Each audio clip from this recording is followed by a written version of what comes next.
tempat diskursusnya Pak Cokro dengan murid-murid maupun dan murid-muridnya. Salah satu murid yang paling berhasil adalah Soekarno. Jadi kalau Anda ikut rumah peneleh, insya Allah nanti Anda akan jadi salah satu pemimpin pertama di negeri ini. Gitu ya, itu kan keyakinan aja. Jadi Soekarno ini di salah satu bukunya, salah satu buku Pak Cok, biografi Pak Cokro yang ditulis oleh Amels, Pak Cokro bikin kata pengantar.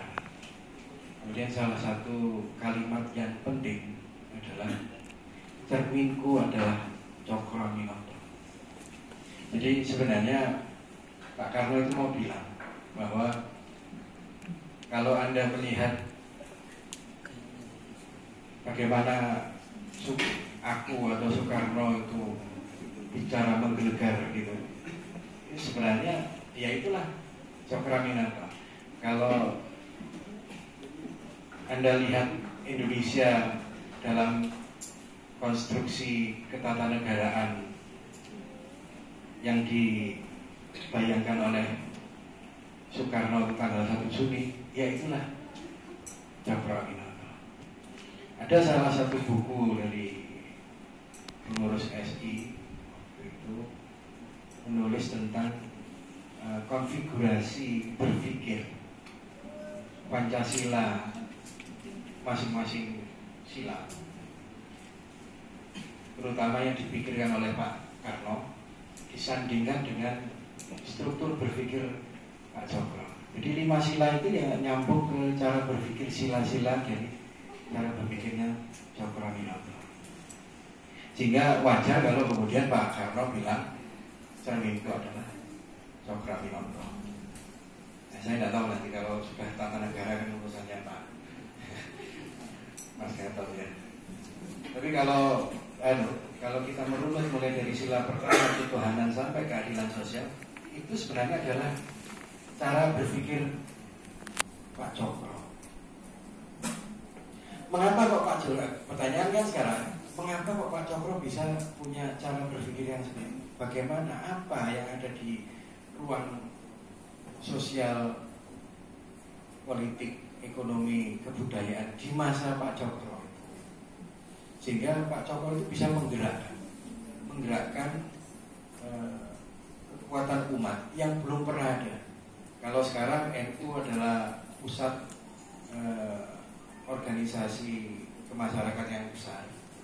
Kalau di masa lalu tidak ada organisasi yang bisa melampaui 1 juta keanggotaannya. Dulu ya, kalau sekarang kan penduduknya aja sudah 100-an juta. Dulu itu PNI, PKI, kemudian Budi Utomo dan Muhammadiyah, NU, semua itu tidak lebih dari kurang dari 750.000 ke bawah. Tapi masyarakat Islam begitu di bawah Pak Cokro, dia melejit menjadi dari syarikat dagang Islam yang dibawa oleh Haji Samanhudi tahun 1905 sampai 1912 itu 1905 sampai 1912 pengikutnya anggotanya cuma 2.000 orang. Tapi begitu dipegang Pak Cokro tidak sampai 6 tahun, dari 1912 sampai 19 7 tahun mencapai 4 juta orang. Ada apa? Kan gitu. Kok bisa? Kemudian sosok Pak Cokro bisa menggerakkan seluruh masyarakat di Nusantara waktu itu atau Hindia Belanda waktu itu menjadi bagian dari gerakan yang disebut Pak Cokro Zelbestur, atau Zelf itu sendiri, Bestur itu pemerintahan sendiri, kemerdekaan artinya. Kalau di bahasa itu proklamasi ya kemerdekaan. Ada apa? Kan nggak mungkin Anda coba aja ngomong di depan umum gitu, merdeka itu dicuekin orang kan pastinya. dianggap orang Buddha kan gitu ya. Tapi Pak Cokro bisa itu menarik orang untuk ikut. Nah, tentu saja bukan hanya pribadi ya. Nanti kita pastilah kalau kepemimpinan pasti itu sudah nggak perlu didiskusikan lagi, pasti setiap orang yang bisa membawa banyak orang dia adalah pemimpin. Itu nggak usah dirumuskan, itu sudah pasti. Nah, tapi bagaimana situasi sosial politik waktu itu? Sehingga SI meledak. Padahal sudah ada Budi Utomo misalnya. Kenapa kok tidak Budi Utomo? Kenapa tidak Dr. Sutomo? Kenapa tidak Ki Hajar Dewantoro? Kenapa tidak Wahab Abdullah yang Islam tradisional yang banyak santrinya? Nah, ternyata kalau kita lihat dari struktur sosial politiknya, di masa itu ada 3 tekanan politik Belanda yang luar biasa. Pertama, pasca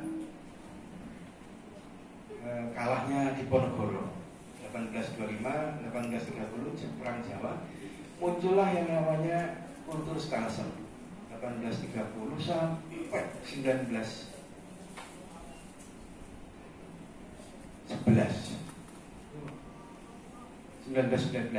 Jadi 1830 sampai 1919. Padahal politik kultur Stelsel itu sudah tahu ya kalau sejarah ya. Moga-moga kita paham yang saya ceritakan nanti. Kultur Stelsel itu pasca kekalahan Diponegoro nanti membangkrutkan Belanda.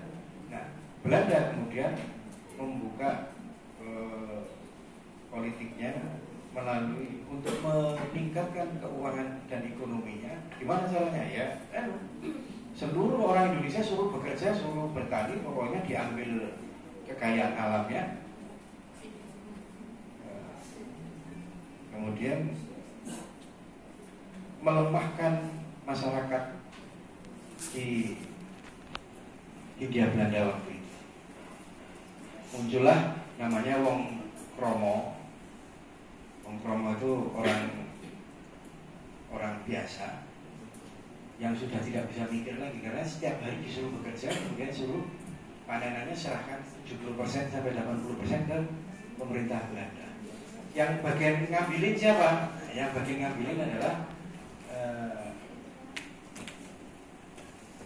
para pejabat-pejabat bupati, kemudian residen. Ya kalau sekarang itu yang koruptor itulah. Anda suruh sekolah, suruh kuliah yang pintar, nggak boleh demo, kalau demo ditangkap. Setelah selesai kuliah, baru Anda dijadikan antek-antek mereka untuk jarah kekayaan supaya jadi bupati, gubernur, wali kota, anggota DPRD, kan gitu loh. Dan nanti Anda yang akan mengikuti jejak itu menjadi penjara-penjara yang selanjutnya. Hakim bisa tuliskan hobinya sekarang hidup mahasiswa. Nanti kalau sudah lulus nyolong negara gitu. Nah, itu sama situasinya seperti masa lalu. Jadi pejabat-pejabat itu penjara negara di bawah kendali Belanda, sedangkan rakyat habis-habisan. Gak cukup itu. 1870 ada politik liberal.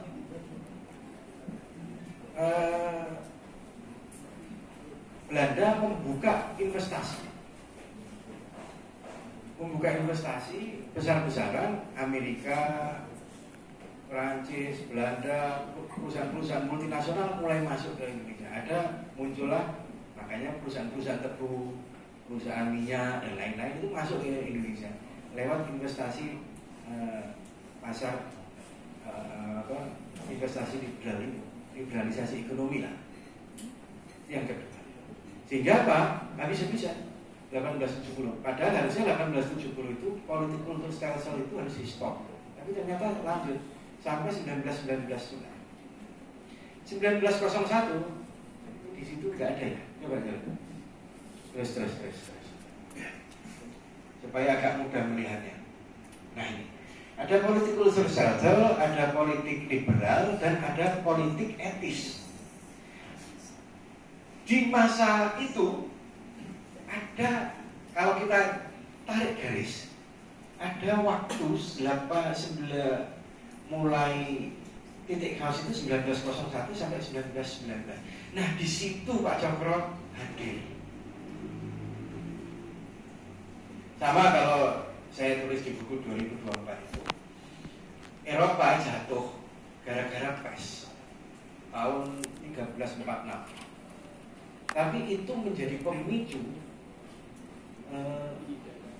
kemandirian ekonomi Eropa, sehingga nanti muncullah perusahaan-perusahaan multinasional Eropa, Belanda, negara-negara itu mencari tanah jajahan gara-gara PES yang membunuh separuh Eropa. Kira-kira nanti corona itu gimana ya? Ini di kampus saya ini sudah, saya senang, makanya saya bisa keliling sini karena kampusnya tutup, kuliahnya online, jadi saya bisa jalan-jalan kan cukup masuk Edmodo atau masuk Moodle gitu. Kalau saya kan tugas online, di luar tugas jalan-jalan, ngomong kayak gini, bahagia kayak gini. UB itu tutup sekarang, UI sudah tutup, beberapa kampus sudah mulai tidak kuliah. Makanya saya hebat ya, bisa masih kumpulkan orang di sini di Mataram. Rupanya zikirnya banyak, virus coronanya hilang.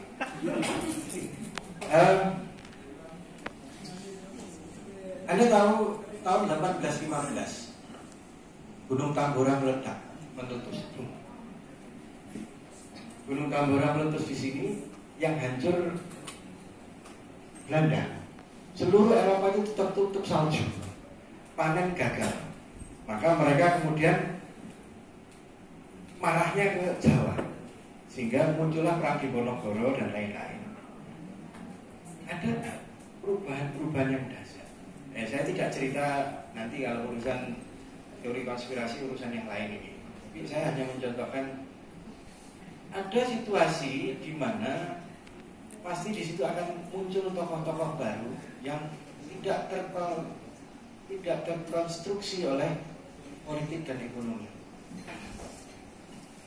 Akan muncul. Nah, Pak Cokro muncul di era itu. Itu dari sisi sosial budaya. Yang ketiga, gimana Pak Cokro bisa memahamkan? Nah, masyarakat Jawa dari sisi budaya, masyarakat Jawa atau masyarakat Nusantara, masyarakat Hindia Belanda waktu itu punya kepercayaan kalau sudah gonjang-ganjing. Makanya kalau ini sudah gonjang-ganjing dunia kayak sekarang ini Indonesia kayak ini sekarang, pasti akan ada Satrio Piningit. Nah, kok namanya Cokraminoto, padahal Satrio Piningit dalam masyarakat Jawa itu yang disebut dengan Heru Cokro, pahlawan yang punya daya magis yang bisa membawa pada perubahan.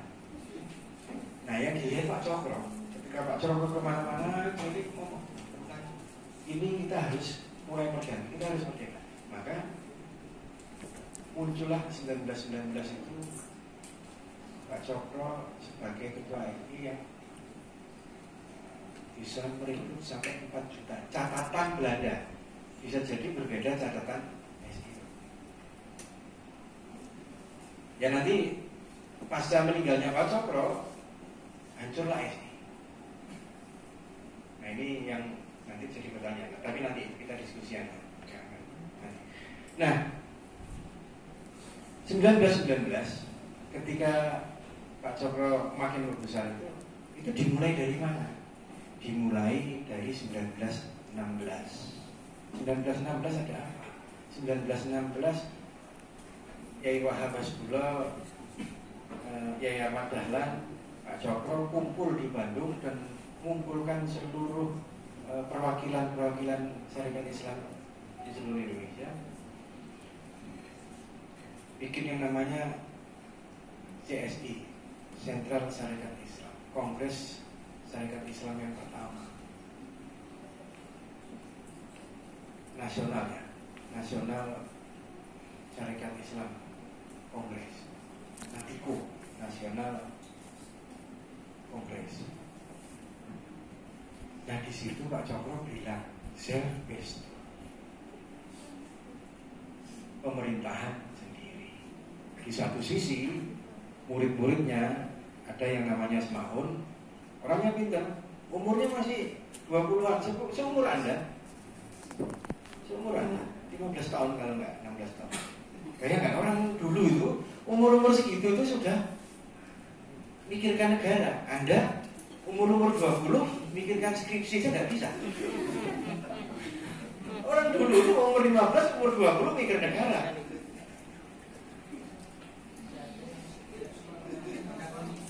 Makanya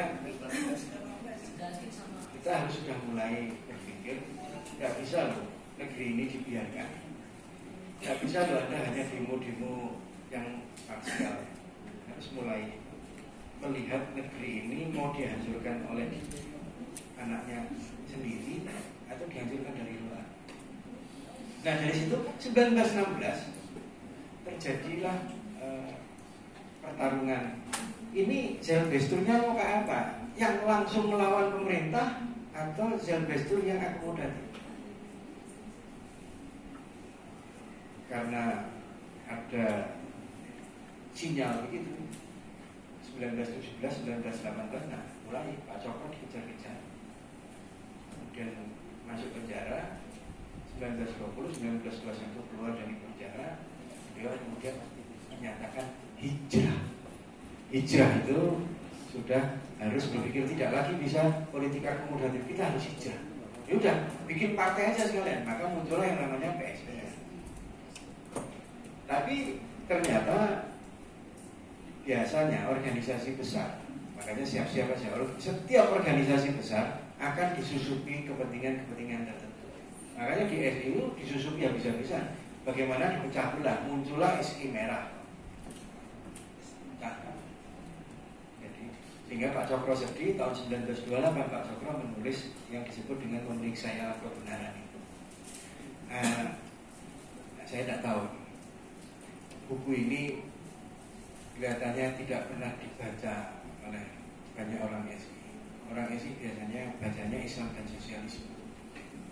Rumah Peneleh ini menerbitkan buku yang belum pernah diterbitkan oleh Pak Cokro. Itu yang disebut dengan memeriksa alat kebenaran. Apa? Nggak cukup politik, nggak cukup ekonomi, nggak cukup pergerakan sosial, nggak cukup pergerakan kebudayaan. Apa? Menurut Pak Cokro, kedalaman batin setiap insan harus selesai. Maka Pak Cokro ditulis di bukunya memeriksa alat kebenaran itu mengatakan, kalau kita mau berpolitik, kalau kita mau berekonomi, kalau kita mau menguasai negara, mau merdeka, kita harus merdeka dulu batinnya. Gimana caranya? Itu yang disebut Pak Cokro menembah Gusti. Menembah itu kan tunduk patuh. Wa ma khalaqtul jinna wal insa illa liya'budun, itu kan ya. Ayatnya itu Azariyat 51-56 ya. Azariyat 56, surat 51 ayat 56. Ya sudah, tunduk patuh, pasrah pada Gusti. Dan dengan kita pasrah, maka apa yang kita lakukan secara politik adalah bagian dari proyeksi ketundukan kita kepada Tuhan. Keren. Berbeda kalau awalnya Pak Cokro Islam dan sosialisme mengatakan bahwa negeri ini harus dibebaskan, negeri ini harus melawan pada ketidakadilan. Tidak cukup di Pak Cokro. Karena begitu ngomong begitu, masuklah paham-paham komunis, masuk paham-paham sosialis. Nah, untuk menyucikan itu, maka Pak Cokro ngomong menyucikan harus menjadi prawira jurid. Apa prawira jurid? Pahlawan besar itu hanya satu caranya. Gampang. Sholat yang benar, kalau perlu sholat malam. Nah, ada enggak diskusinya sampai jam 3 pagi, sholat malamnya hilang. Astagfirullahaladzim, ya Allah, ya Rabbi, ya Rasul. Mikir gimana politik, pikirnya nggak ada, uangnya yang banyak. Astagfirullahaladzim, ya Allah, ya Rabbi. Nah, bagi Pak Cokro nggak cukup itu. Kalau Anda ingin menyelesaikan masalah negeri ini harus banyak disikiri, harus banyak disolati, harus banyak semua masyarakat hatinya memasrahkan kepada Tuhan. Baru politik dan kekuasaan itu bisa diarahkan menuju politik yang sebenarnya. Maka kekuasaan yang benar adalah kekuasaan yang menembah pada Gusti. Menurut dia begitu. Sehingga itulah muncul pergerakan-pergerakan baru di era sebelum beliau meninggal. Tapi kelihatannya ini agak terlambat ya. Karena tahun 28 beliau sosialisasi tahun 30 munculnya program asas dan program tampil partai politik 31, 34 beliau meninggal. Saya nggak ngerti, mungkin Pak Cokro itu diracun. Karena nggak mungkin kalau nggak diracun. Nah,